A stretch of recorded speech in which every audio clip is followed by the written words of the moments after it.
जय हिंद साथियों, मैं बबलू धाकड़ स्वागत करता हूं आप सभी का धरणीधर एग्रो क्लासेज के ऑनलाइन प्लेटफॉर्म पर। साथियों, आज हम चर्चा करने वाले हैं एंटोमोलॉजी या कीट विज्ञान के बारे में जानकारी प्राप्त करने वाले हैं। तो आइए स्टार्ट करते हैं एंटोमोलॉजी या कीट विज्ञान। तो सबसे पहले एंटोमोलॉजी को पढ़ने से पहले हम पूरा एक ओवरऑल व्यू देख लेते हैं कि इसके अंदर हमें क्या क्या चीज़ें पढ़नी होती है, ठीक है ना। तो आपको भी पता चल जाएगा कि इसके अंदर हमें ये टॉपिक पढ़ने होंगे और किस प्रकार से हम इनको पढ़े ताकि हम अच्छे से याद कर सकें और जो भी एग्जाम के अंदर जो भी प्रश्न है उनको हम आसानी से निकाल सके, ठीक है ना। तो इसको ये जो पूरा एंटोमोलॉजी है इसको हम 4 से 5 कैटेगरी में अलग अलग डिफरेंट कैटेगरी में पढ़ेंगे, ठीक है ना। तो सबसे पहली जो हमारी कैटेगरी आएगी वो आएगी सामान्य परिचय।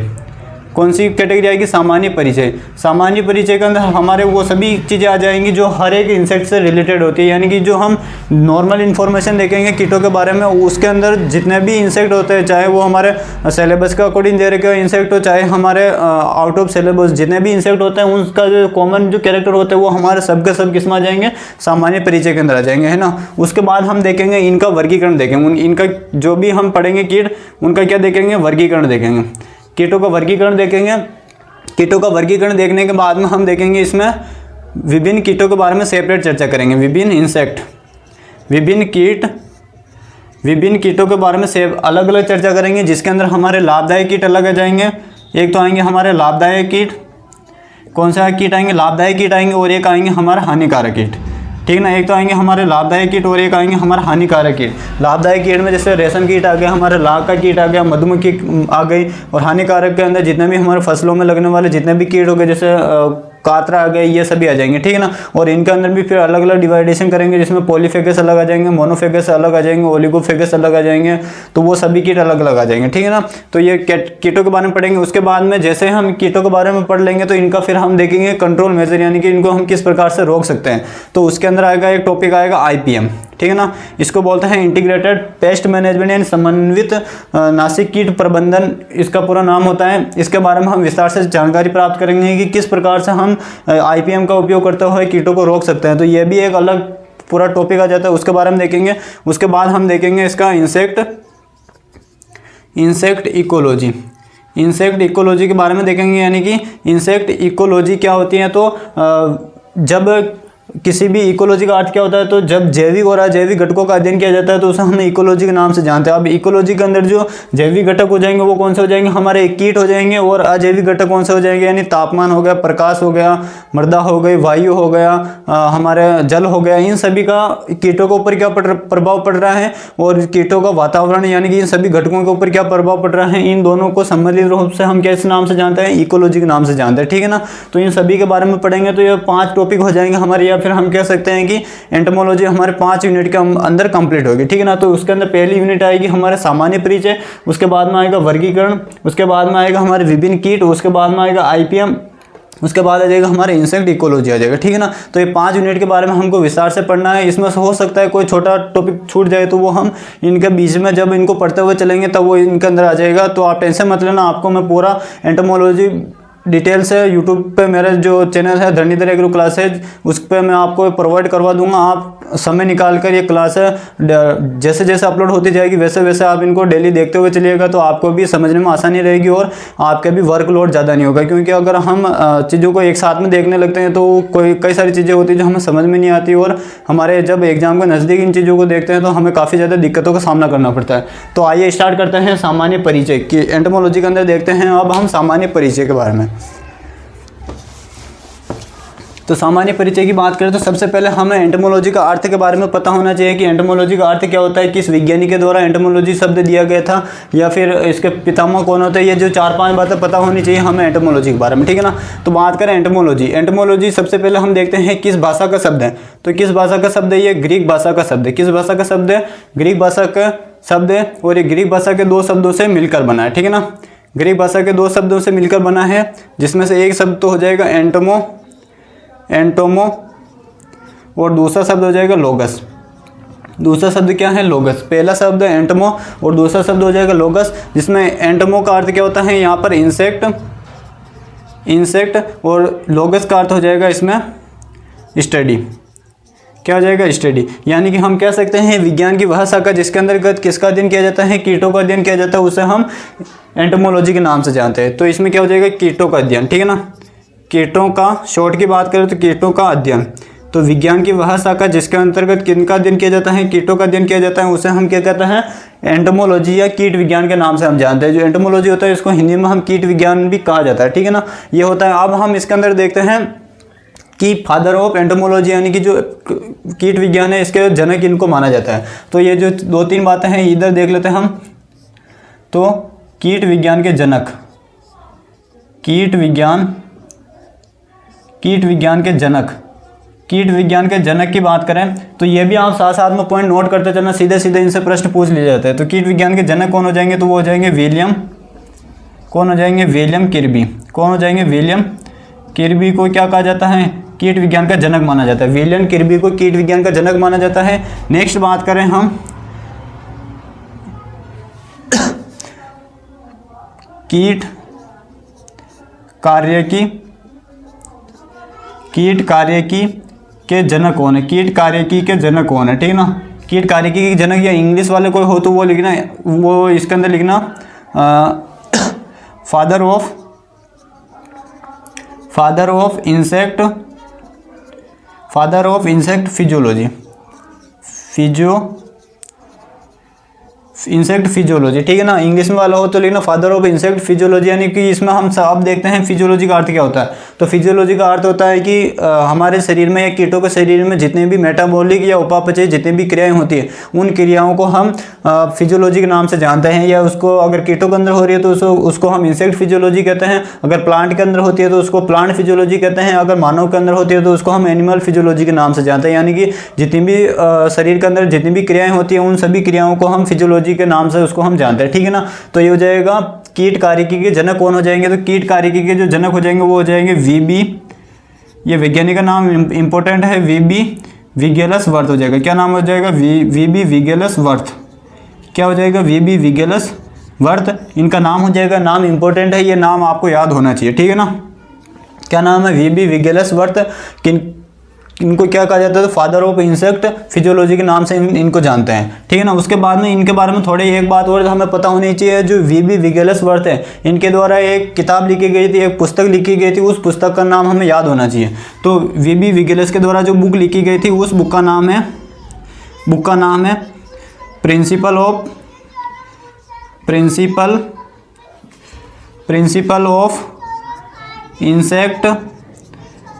ऑफ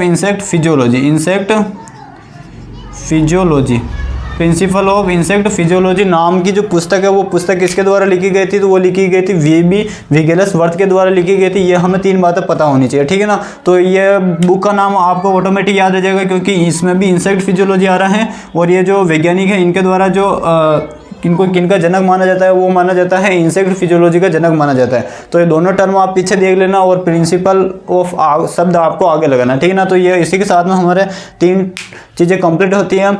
कीट विज्ञान के जनक या फादर ऑफ एंटोमोलॉजी कौन है, तो विलियम किर्बी हो जाएगा। कीट कार्यकी के जनक कौन हो जाएंगे, तो वीबी विगेलस वर्थ हो जाएगा। और इनके द्वारा कौन सी पुस्तक लिखी गई थी, तो प्रिंसिपल ऑफ इंसेक्ट फिजियोलॉजी नामक एक जो किताब थी वो इनके द्वारा लिखी गई थी। ये बातें हमको पता होनी चाहिए, ठीक है ना। इसका फटाफट से आप इनसे स्क्रीनशॉट लीजिए। उसके बाद में हम कीटों के जो सामान्य जो बॉडी वॉल होती है, देह भित्ति होती है, उनके बारे में हम चर्चा करते हैं, ठीक है ना। फटाफट से इसका स्क्रीनशॉट लीजिए, उसके बाद हम आगे बढ़ते हैं।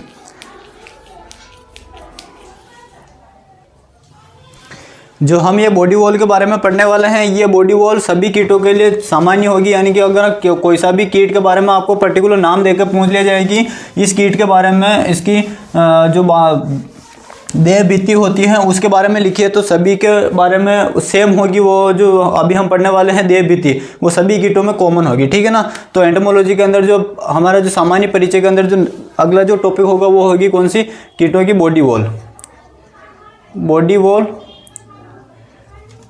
कीटों की बॉडी वॉल, या इसी को किस नाम से जाना जाता है, इसी को इंटेगुमेंट के नाम से जाना जाता है। इंटेगुमेंट के नाम से जाना जाता है। किस नाम से जाना जाता है, इंटेगुमेंट के नाम से जाना जाता है। या फिर इसको हिंदी में हम देह भित्ति के नाम से जानते हैं। किस नाम से जानते हैं, देह भित्ति के नाम से इसको जानते हैं, ये हमें याद रखना, ठीक है ना। तो बॉडी वॉल या बॉडी वॉल को किस नाम से जाना जाता है, इंटेगुमेंट के नाम से जाना जाता है। इंपॉर्टेंट है, एग्जाम के अंदर पूछा जाता है कि इंटेगुमेंट क्या होता है या फिर बॉडी वॉल क्या होती है, तो इसके बारे में हम स्टडी करते हैं, ठीक है ना। तो अब इसके बारे में हम देखें तो ये बॉडी वॉल क्या होती है, तो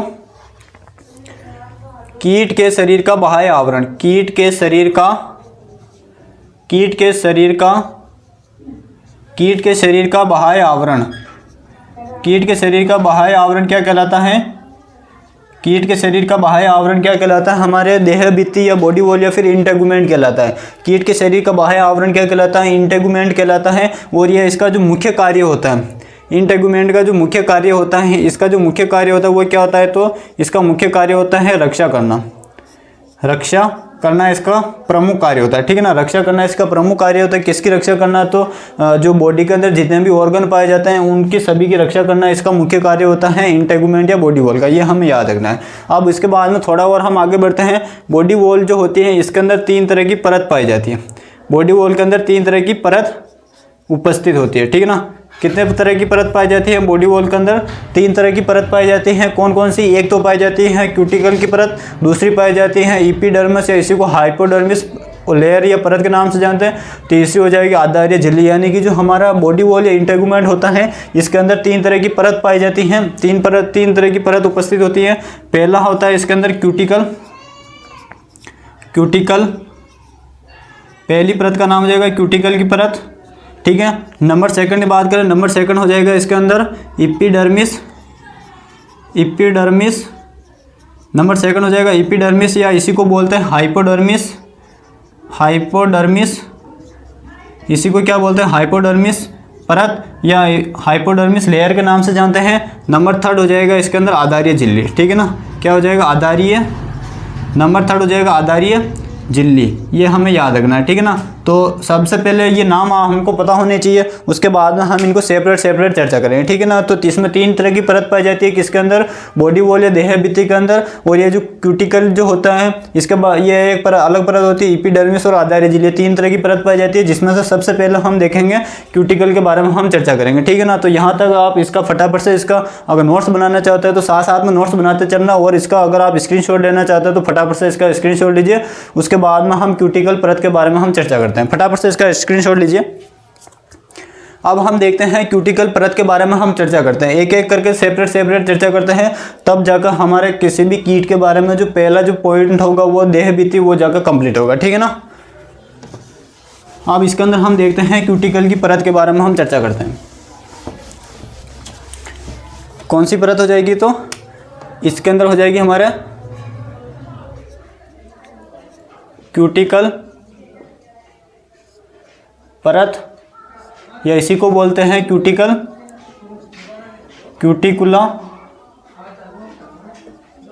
लेयर के नाम से भी इसको जाना जाता है। किस नाम से जाना जाता है इसको, क्यूटिकल परत या क्यूटिकुला लेयर के नाम से भी इसको जाना जाता है, ये हमें याद रखना है, ठीक है ना। अब हम इसके बारे में चर्चा करते हैं। तो इसके बात करें, डेफिनेशन इतनी कोई इंपॉर्टेंट है नहीं इसमें, अगर डेफिनेशन लिखना चाहो तो आप लिख लेना, कीट के सबसे बाहर की तरफ पाई जाने वाली परत को हम क्यूटिकल परत के नाम से जानते हैं, ठीक है ना। तो इसकी डेफिनेशन क्या हो जाएगी, कीट के शरीर के सबसे बाहर की तरफ जो परत पाई जाती है उसे हम क्यूटिकल परत के नाम से जानते हैं, ठीक है ना। तो अब इसमें जो मेन पॉइंट आते हैं वो उन्हीं के बारे में हम चर्चा करेंगे, जो कोई ऐसी बातें जो कोई काम की नहीं है या एग्जाम के अंदर जिनसे प्रश्न नहीं पूछा जाता है उनके बारे में हम चर्चा नहीं करेंगे, जो मेन पॉइंट है उनके बारे में हम चर्चा करेंगे, ठीक है ना।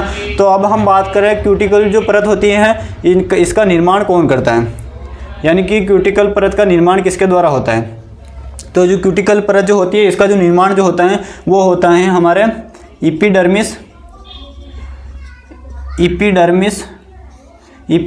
के अंदर पाई जाने वाली एपिडर्मिस जो परत होती है। जस्ट इसके बाद में हम एपिडर्मिस या हाइपोडर्मिस के बारे में चर्चा करेंगे। तो एपिडर्मिस के अंदर पाई जाने वाली जो ग्रंथियां होती हैं, जो ग्लैंड्स होती हैं, ग्रंथियां या जो ग्लैंड्स जो होती हैं, इनके स्त्राव से इसका निर्माण होता है, ठीक है ना। ये जो एपिडर्मिस के अंदर जो ग्रंथियां पाई जाती है, अभी हम देखेंगे लगभग इसके अंदर 8 से 10 तरह की ग्रंथियां पाई जाती हैं। इन ग्रंथियों से के जो स्त्राव होता है, इसके स्त्राव के द्वारा किसका निर्माण होता है, क्यूटिकल के परत का निर्माण होता है, ये हमें याद रखना, ठीक है ना। उसके बाद में नेक्स्ट बात करें इसका प्रमुख कार्य क्या होता है। जो क्यूटिकल की जो परत होती है, क्यूटिकल की परत का मुख्य कार्य क्या होता है, तो इसका जो प्रमुख कार्य होता है वो क्या होता है, रक्षा का इसका प्रमुख कार्य होता है, ये हमें याद रखना है, ठीक है ना। क्योंकि अल्टीमेटली जो बॉडी वॉल होती है, अगर ओवरऑल बॉडी वॉल के बारे में पूछा जाए, उसका मेन फंक्शन होता है प्रोटेक्शन या फिर रक्षा का। और क्यूटिकल के बारे में पूछा जाए, क्योंकि क्यूटिकल की जो परत होती है वो किसके अंदर पाई जाती है, हमारे इंटेगुमेंट के अंदर 3 तरह की परत होती है, क्यूटिकल की, एपिडर्मिस और एक हो जाएगा आधारीय झिल्ली, ठीक है ना। तो उसमें पहली जो क्यूटिकल की परत होती है, इसका मुख्य कार्य क्या होता है, रक्षा करने का इसका मुख्य कार्य होता है, ये हमें याद रखना है, ठीक है ना। उसके बाद में नेक्स्ट बात करें, जो क्यूटिकल की जो परत होती है, ये जो क्यूटिकल की जो परत होती है, ये कितने तत्वों से मिलकर बनी होती है, 2 तत्व से मिलकर बनी होती है, 2 तत्व से मिलकर ये बनी होती है, 2 तत्वों से मिलकर बनी होती है, ठीक है ना। अब ये इसके अंदर जो ये अभी हमने देखा, इसका निर्माण किसके द्वारा होता है, निर्माण होता है एपिडर्मिस जो परत होती है, इसके अंदर जो ग्रंथियां पाई जाती हैं, उनके स्त्राव से इसका निर्माण होता है। अब ये जो स्त्राव हो रहा है, उसके अंदर 2 तत्व पाए जाते हैं, यानी कि जो ग्रंथियां जो होती हैं वो 2 प्रकार के तत्वों का स्त्राव करके इसका निर्माण करती है, ठीक है ना। तो 2 तत्व कौन कौन से हो जाएंगे, एक तो हो जाएगा इसके अंदर काइटिन, ठीक है ना, एक तो हो जाएगा काइटिन और दूसरा हो जाएगा इसके अंदर प्रोटीन, ठीक है ना। कौन कौन सा हो जाएगा, एक तो हो जाएगा काइटिन हो जाएगा, एक हो जाएगा प्रोटीन हो जाएगा, ठीक है ना। और जनरली आप सभी ने देखा होगा, जब आपने कीट की डेफिनेशन के बारे में पढ़ा होगा, तो उसमें आता है वे कीट की डेफिनेशन क्या होती है, तो वे ऑर्थोपोडा संघ जिनके शरीर पर बाह्य आवरण के रूप में काइटिन का आवरण पाया जाता है, जिनका शरीर 3 भागों में विभक्त, सिर, वक्ष, उदर में 3 जोड़ी टांगें और 2 जोड़ी पंख पाए जाते हैं, उसे हम कीट के नाम से जानते हैं। तो वो वही काइटिन का आवरण है। जो काइटिन का आवरण कहाँ पर होता है, तो काइटिन का आवरण हमारे क्यूटिकल के अंदर पाया जाता है। क्यूटिकल जो मिलकर बनी होती है वो काइटिन का आवरण से मिलकर बनी होती है, ठीक है ना। अब हम देखते हैं काइटिन का सूत्र क्या होता है, तो काइटिन का सूत्र होता है C8H13O5N, ठीक है ना। ये इसका रासायनिक सूत्र होता है। अगर लिखना चाहो तो लिख लेना, अगर याद नहीं हो तो कोई दिक्कत नहीं, लिख तो लेना इसको। C8H13O5 और नाइट्रोजन, ये 4 तत्व पाए जाते हैं जिनसे मिलकर काइटिन बना होता है, ये हमें याद रखना, ठीक है ना। ये इतना काइटिन के बारे में, ये जो क्यूटिकल जो होती है, इसके बारे में हमें ये चीज़ें पता होनी चाहिए। अब इसके अंदर देखते हैं, जो क्यूटिकल की जो परत होती है, इसके अंदर भी 3 तरह की परत पाई जाती है। इसमें जो हम अब जैसे जैसे डीप में जाते जा रहे हैं, तो आप कन्फ्यूजन मत होना, मैं आपको बिल्कुल सिक्वेंस से पढ़ाते हुए चल रहा हूँ। सबसे पहले हमने देखा बॉडी वॉल के बारे में, बॉडी वॉल के अंदर 3 तरह की परत पाई जाती है। अब जो हमारा क्यूटिकल की जो बॉडी वॉल के अंदर 3 परत पाई जाती है, क्यूटिकल की परत, एपिडर्मिस परत और एक हो जाएगा हमारा आधारीय झिल्ली परत, ठीक है ना। 3 तरह की परत पाई जाती है। उसी के अंदर क्यूटिकल की जो परत होती है, इसके अंदर फिर से 3 तरह की परत पाई जाती है। क्यूटिकल के अंदर फिर से 3 तरह की परत पाई जाती है, वो हमें याद रखना है, ठीक है ना। तो क्यूटिकल की जो परत होती है, इसके अंदर फिर से कितनी, इसके अंदर 3 तरह की परत पाई जाती है, 3 तरह की लेयर होती है, ठीक है ना। कितने तरह की लेयर होती है, 3 तरह की लेयर होती है। कौन कौन सी, सबसे पहले नाम सुनो, उनके बाद में हम उनको फिर से सेपरेट चर्चा करेंगे, ठीक है ना। तो हम बात करें जो लेयर जो होती है, इसके अंदर कितने 3 तरह की लेयर पाई जाती है। नंबर फर्स्ट बात करें, नंबर फर्स्ट हो जाएगा इपी या एपी क्यूटिकल। कौन सी, एपी क्यूटिकल, ठीक है ना, एपी क्यूटिकल की परत। दूसरा हो जाएगा इसके अंदर एपी क्यूटिकल की परत, दूसरा हो जाएगा एक्सो क्यूटिकल, दूसरा हो जाएगा एक्सो क्यूटिकल। नंबर थर्ड हो जाएगा एंडो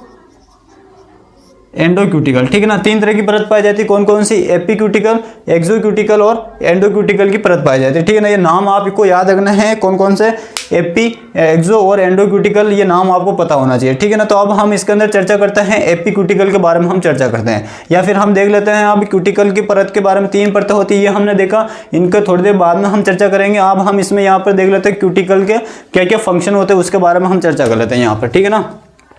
क्यूटिकल की जो परतें होती है, उसके सब कि भी के क्या फंक्शन होते हैं, उसके बारे में हम चर्चा कर लेते हैं। तो पहला तो क्या हो जाएगा, रक्षा करने का इसका मुख्य कार्य होता है। पहला तो हमने देखा, इसका कार्य क्या होता है, रक्षा का कार्य होता है। नंबर सेकंड बात करें, नंबर सेकंड हो जाएगा इसके अंदर अंगों का निर्माण।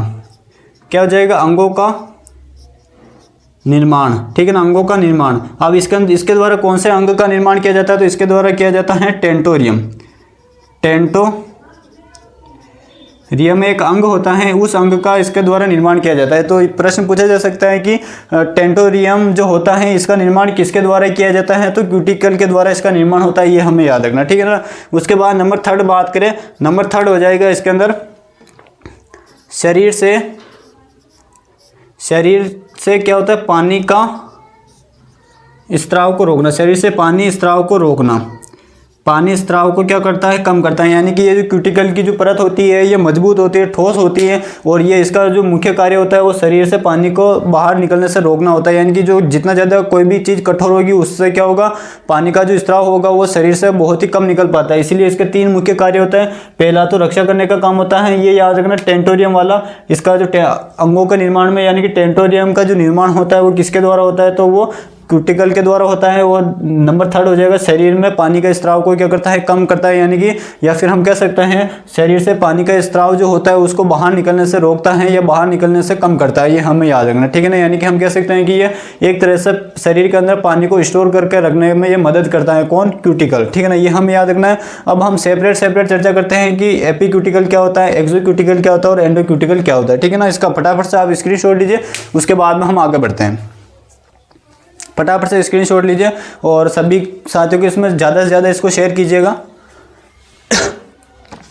अब हम इसके अंदर देखते हैं एपीक्यूटिकल के बारे में चर्चा करते हैं। एपीक्यूटिकल के बारे में हम चर्चा करते हैं। अब इसके अंदर हमारे क्यूटिकल की जो 3 परतें थी, 3 परत में सबसे पहली परत आ जाएगी हमारे एपीक्यूटिकल। कौन सी परत आ जाएगी, एपीक्यूटिकल, ठीक है ना। कौन सी परत आ जाएगी, एपीक्यूटिकल। एपीक्यूटिकल की बात करें तो यह क्या होता है, सबसे बाहर की तरफ पाई जाती है, सबसे बाहरी परत होती है। ये सबसे क्या होती है, बाहरी परत होती है, ये हमें याद रखना है। यानी कि अब आपके माइंड में प्रश्न उठ रहा होगा कि ये सबसे बाहरी परत किस प्रकार से होती है। यानी कि आपके मन में प्रश्न उठ रहा होगा, थोड़ी देर पहले तो आपने बताया था सर कि जो हमारा बॉडी वॉल होती है ये सबसे बाहर की तरफ पाई जाती है। उसके बाद में फिर आपने उनके अंदर बताया कि जो क्यूटिकल होती है वो सबसे बाहर की तरफ पाई जाती है, और अब आप बता रहे हो एपीक्यूटिकल की जो परत होती है वो सबसे बाहर की तरफ पाई जाती है। कहना क्या चाहते हो, तो एक डायग्राम देखना, डायग्राम के अंदर क्या होता है, तो जो ये इस तरह से, ये एक मैं डायग्राम बना रहा हूँ, इसके अंदर आप देखना ये जो पूरा का पूरा आपको दिखाई दे रहा है, ये पूरा का पूरा क्या होता है, बॉडी वॉल होता है, ठीक है ना। क्या होता है, पूरा का पूरा ये बॉडी वॉल, यानी कि हमारे क्या होता है, देह भित्ति होती है, ठीक है ना। अब ये देह भित्ति 3 प्रकार की होती है, देह भित्ति ये 3 प्रकार की होती है, ठीक है ना। पहली तो हो जाएगी क्यूटिकल की परत, ठीक है ना, पहली हो जाएगी क्यूटिकल की परत, दूसरी हो जाएगी इसके अंदर एपिडर्मिस परत, तीसरी हो जाएगी इसके अंदर आधार्य झिल्ली, ठीक है ना। ये डायग्राम को ध्यान से देखना, इस डायग्राम को मैं और थोड़ा पूरा चैप्टर कंप्लीट होने के बाद में और समझाऊंगा आपको, लेकिन सभी इधर ध्यान देना, ठीक है ना। 3 तरह की होती है क्यूटिकल की, दूसरी हो जाएगी इसमें एपिडर्मिस की, और तीसरी हो जाएगी आधार्य झिल्ली, ठीक है ना। अब मैंने क्या बताया था आपको, जो क्यूटिकल की जो परत होती है वो कितने प्रकार की होती है, 3 प्रकार की होती है, ठीक है ना। इसमें 3 तरह की परत पाई जाती है। तो ये 3 तरह की परत होगी, कौन कौन सी, ये ऊपर वाली तो होगी हमारे एपिडर्मिस परत, ठीक है ना, सॉरी एपिडर्मिस क्या, एपीक्यूटिकल।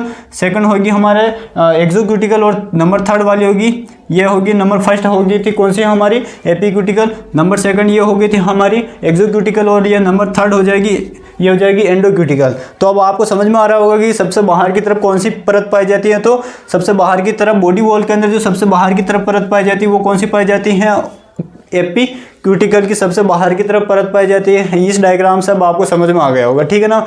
तो ये हमें याद रखना है, ठीक है ना, इसके बारे में हमको पता होना चाहिए। उसके बाद नेक्स्ट बात करते हैं, जो ये सबसे बाहर की परत होती है। अब ये जो एपीक्यूटिकल की जो परत होती है इसमें भी कितने 4 तरह की परत पाई जाती है, 4 तरह की परत इसमें भी पाई जाती है, ठीक है ना।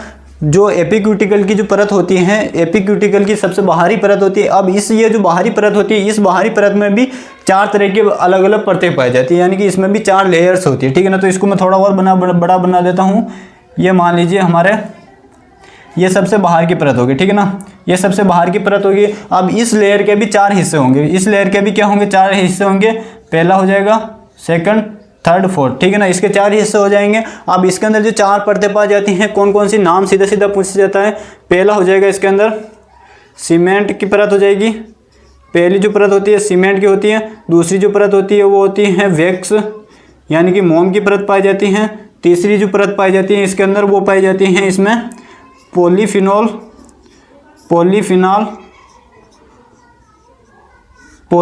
की परत पाई जाती है। और नंबर 4 की बात करें, नंबर 4 हो जाएगा इसके अंदर क्यूटिकुलर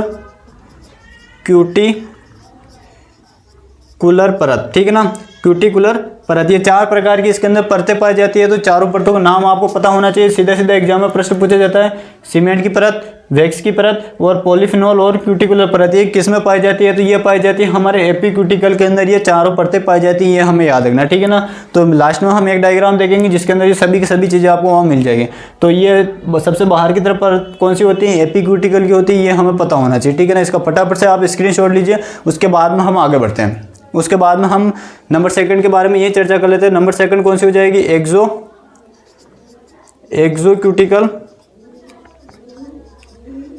एक्सोक्यूटिकल।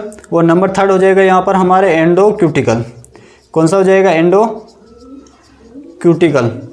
ठीक है ना, एंडोक्यूटिकल। दोनों की बात करें, दोनों में ज़्यादा डिफरेंट नहीं होता है। एक्सोक्यूटिकल और एंडोक्यूटिकल में केवल एक पॉइंट याद रखना, ये किससे निर्मित होती है, किससे बनी हुई होती है, किससे निर्मित होती है, किससे बनी हुई होती है? तो ये हमारे काइटिन प्लस प्रोटीन से मिलकर बनी होती है। किससे मिलकर बनी होती है? काइटिन और प्रोटीन से मिलकर बनी होती है, ये हमें याद रखना, ठीक है ना। ये दोनों पॉइंट इंपॉर्टेंट है कि सीधा सीधा प्रश्न आता है कि काइटिन जो हमारे क्यूटिकल के अंदर जो ये हमारे पाए जाते हैं, क्यूटिकल की जो 3 परतें होती है उनमें से ऐसी कौन सी 2 परतें हैं जो काइटिन और प्रोटीन से मिलकर बनी होती है? तो पहली तो हो जाएगी एक्सोक्यूटिकल और एक हो जाएगा एंडोक्यूटिकल, ये हमें याद रखना है। और जो क्यूटिकल की जो परत होती है वो किससे निर्मित होती है? काइटिन और प्रोटीन से निर्मित होती है, ये हमने पिछले स्लाइड में देखा था, ठीक है ना। तो ये इसी के साथ में हमारा जो क्यूटिकल की जो परत होती है वो कंप्लीट होती है। एक बार फिर से हम फटाफट से क्यूटिकल की परत का रिवीजन कर लेते हैं। क्यूटिकल की परत किससे निर्माण होता है? तो इसका एपिडर्मिस की जो कोशिकाएं या जो ग्रंथियां होती हैं उनके द्वारा स्रावित पदार्थों से इनका निर्माण होता है। 2 प्रकार के इसके अंदर तत्व या पदार्थ पाए जाते हैं, काइटिन और प्रोटीन। मुख्य कार्य क्या होता है? रक्षा का कार्य होता है। दूसरा, इसमें शरीर के अंदर मौजूद जो पानी होता है या तरल पदार्थ होता है उसको बाहर निकलने से रोकने में मदद करता है। तीसरा हो जाएगा टेंटोरियम का निर्माण करने में महत्वपूर्ण भूमिका निभाता है, ठीक है ना। ये इसका 3 कार्य होते हैं। इसके अंदर 3 तरह की परत पाई जाती हैं क्यूटिकल के अंदर। पहली हो जाएगी एपीक्यूटिकल, एक्सोक्यूटिकल और एंडोक्यूटिकल, जिसमें जो एक्सो और एंडोक्यूटिकल जो होती है वो प्रोटीन और काइटिन से निर्मित होती है। और जो हमारे एपीक्यूटिकल जो होती है वो सबसे बाहर की तरफ पाई जाती है। वो इसके अंदर 4 तरह की तत्व से मिलकर ये बनी होती है, या 4 तरह की इसके अंदर परत पाई जाती है। पहली होती है सीमेंट की, दूसरी हो जाएगी वैक्स की, तीसरी हो जाएगी पॉलीफिनोल की और चौथी हो जाएगी क्यूटिकुलर परत हो जाएगी। ये हमें याद रखना है, ठीक है ना।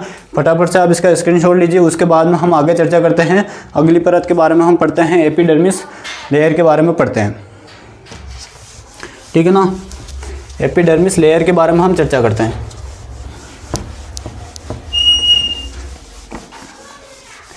एपिडर्मिस लेयर के बारे में हम चर्चा करते हैं।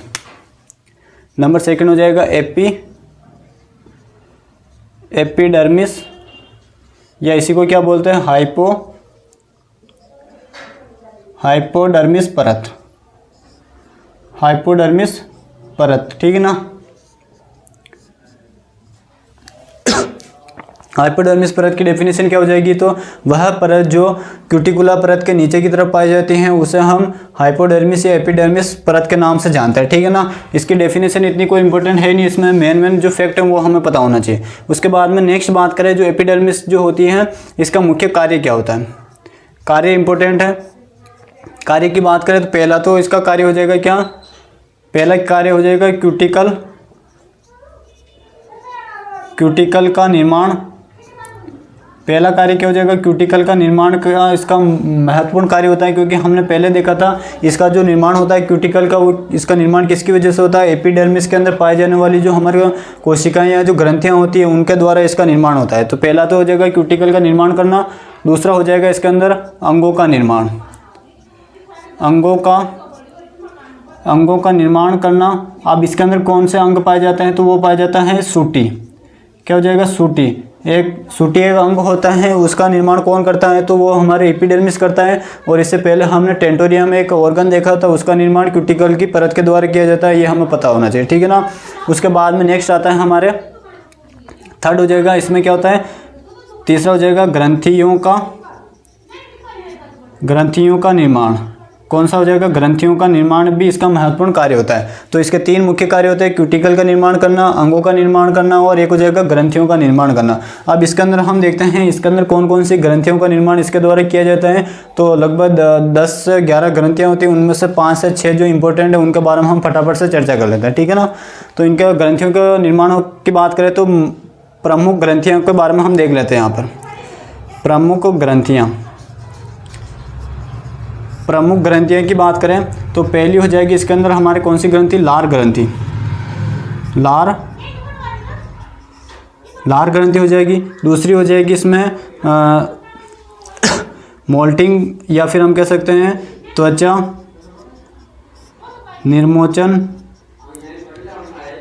निर्मोचन वाली ग्रंथि, ठीक है ना, त्वचा निर्मोचन ग्रंथि। नंबर थर्ड बात करें, नंबर थर्ड हो जाएगा इसके अंदर मोम ग्रंथि। नंबर फोर्थ हो जाएगा इसके अंदर लाख निर्माण करने वाली जो ग्रंथि होती है वो हो जाएगी लाख ग्रंथि। नंबर फिफ्थ हो जाएगा इसके अंदर मोम ग्रंथि होगी, लाख ग्रंथि हो जाएगी, और एक हो जाएगा उत्सर्जन ग्रंथि, ठीक है ना। ये 5 ग्रंथियों के बारे में हमें पता होना चाहिए, ठीक है ना। इसको इंग्लिश में हम लार ग्रंथि को सल्वरी ग्रंथि के नाम से जानते हैं। त्वचा निर्मोचक जो ग्रंथि होती है इसको हम मोल्टिंग फ्लूइड ग्लैंड्स के नाम से जानते हैं। मोम को हम वैक्स ग्लैंड, लेग ग्लैंड, और एक हो जाएगा एक्जेटरी ग्लैंड हो जाएगा। ये 5 ग्रंथियों के बारे में हमको पता होना चाहिए, और 5 ग्रंथियाँ इसके अंदर पाई जाती है, लेकिन मुख्य रूप से जो पाई जाने वाली जो ग्रंथियाँ होती है ये 5 प्रकार की होती है, ठीक है ना। लार ग्रंथि, त्वचा निर्मोचन ग्रंथि, मोम ग्रंथि, लाख ग्रंथि और उत्सर्जन ग्रंथि, ये हमें पता होना चाहिए। और अगला जो हमारा तीसरी जो परत आती है वो आती है कौन सी, आधार्य झिल्ली। कौन सी आती है, आधार्य झिल्ली। कौन सी झिल्ली आती है, आधार्य झिल्ली आती है। अब आधार्य झिल्ली की बात करें तो ये जो होती है किससे जुड़ी होती है, ये अंगों से जुड़ी होती है, अंगों से जुड़ी होती हैं। ये हमें याद रखना है। आधार्य झिल्ली इतनी कोई इंपॉर्टेंट नहीं है, केवल ये अंगों से जुड़ी होती हैं और इसके बाद में अलग अलग ऑर्गन स्टार्ट हो जाते हैं, ठीक है ना। ये हमें याद रखना है। इसी के साथ में जो हमारे इंसेक्ट की जो बॉडी वॉल थी या इंटेगुमेंट या जो देह भित्ति थी वो कंप्लीट होती है। ये जो मैंने आपको बताया ये सभी कीटों के अंदर कॉमन रूप से पाई जाती है। सामान्य अगर आपसे प्रश्न पूछा जाता है कि कीटों के अंदर पाई जाने वाली देह भित्ति का विस्तार से वर्णन कीजिए, जो मैंने आपको यहाँ पर समझाया वो आप एज इट इज इसको ऐसे कैसे लिख देना, या फिर आपको जैसे समझ में आए वैसे लिख देना। लेकिन आपसे विनती है कि यहाँ से जो मैंने पढ़ाया ये तो आपको नोट्स में अच्छे से उतारने हैं, लेकिन साथ में आप किसी ऑथेंटिक बुक से भी आप पढ़ते हुए चलना, क्योंकि हो सकता है यहाँ पर मैंने कुछ चीज़ें आपको स्किप कर दी है, क्योंकि सारी चीज़ें यहाँ पर बताना पॉसिबल नहीं हो पाता है। तो आप भी बुक्स के अंदर इसको, जो आपके पास में ऑथेंटिक बुक है उसके अंदर इसको मिलाते हुए चलना, और जो उसके अंदर जो आपको इंपॉर्टेंट लगे वो आपको इसको नोट्स के अंदर मेंशन करते हुए चलना, ठीक है ना। अब हम इसका एक फटाफट से एक डायग्राम देख लेते हैं कि कौन सा लेयर कौन सी जगह पर पाया जाता है, उसके बाद में हमारा बॉडी वॉल कंप्लीट हो जाएगा, ठीक है ना। इसका फटाफट से आप स्क्रीनशॉट लीजिए, उसके बाद हम आगे चर्चा करते हैं। इसके बाद हम आगे बढ़ते हैं। अब इसके अंदर हम एक डायग्राम देखते हैं। उस डायग्राम के अंदर आपको सब ऑटोमेटिक पता चल जाएगा कि कौन सी लेयर कहाँ पर पाई जाती है, ठीक है ना। तो बात करें, बुक के अंदर अलग डायग्राम दे रखा है, मैं आपको केवल ऐसे रफ डायग्राम बनाकर समझा रहा हूँ। इस डायग्राम के अंदर आपको सब चीज़ें ऑटोमेटिक समझ में आ जाएगी, ठीक है ना।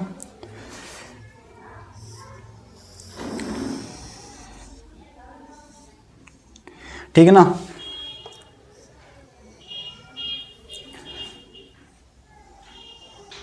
ये हो जाएगा हमारा बॉडी वॉल।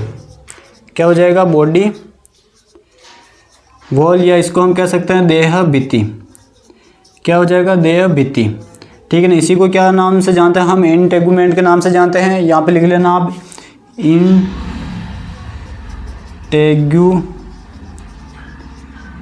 ठीक है ना। इंटेगुमेंट के नाम से भी इसको जाना जाता है। अब ये जो बॉडी वॉल होती है ये कहाँ पर पाई जाती है, सबसे बाहर की तरफ पाई जाती है, ये हमें याद रखना है। अब ये जो बॉडी वॉल होती है इसके 3 भाग होते हैं, ये अलग अलग इसके 3 भाग होते हैं। एक भाग तो होता है इसका ये, और ये हो जाएगा दूसरा भाग, ठीक है ना। इसके 3 भाग होते हैं। पहला जो भाग होता है इसको बोलते हैं हम, पहले वाले भाग को नाम से जानते हैं हम क्यूटिकल लेयर के नाम से जानते हैं। दूसरा वाला जो भाग होता है इसको हम एपिडर्मिस लेयर के नाम से जानते हैं। और तीसरी जो लेयर होती है इसको हम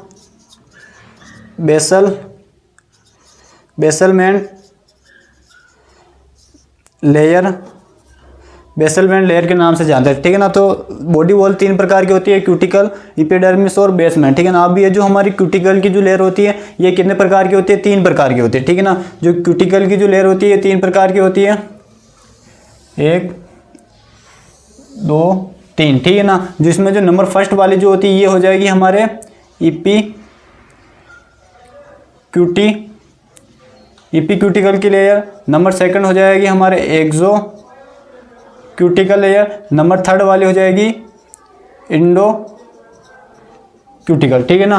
पहली वाली इपीक्यूटिकल, सेकंड वाली एक्सोक्यूटिकल, तीसरी हो जाएगी इंडोक्यूटिकल हो जाएगी, ठीक है ना। उसके बाद में हमने देखा था इपीक्यूटिकल के बारे में देखा था, जो इपीक्यूटिकल की जो लेयर होती है ये 4 भागों में बटी हुई होती है, ये 4 भागों में बटी हुई होती है। तो मैं इसका आप जो अगर डायग्राम बनाओ ना तो आप इसके इस प्रकार से हॉरिजॉन्टल इसके अलग अलग 4 लेयर बनाना, ठीक है ना। लेकिन यहाँ पर जगह कम होने की वजह से, बोर्ड थोड़ा छोटा होने की वजह से मैं क्या कर रहा हूँ, इसके वर्टिकली ऐसे टुकड़े कर रहा हूँ, ठीक है ना। वर्टिकली इस प्रकार से मैं टुकड़े कर रहा हूँ, ये 4 टुकड़े कर दिए। आपको अगर इस लेयर के बारे में विस्तार से लिखना है तो आप इसको किस प्रकार से बनाओगे, इस प्रकार से मैं इसको अलग साइड में बता देता हूँ।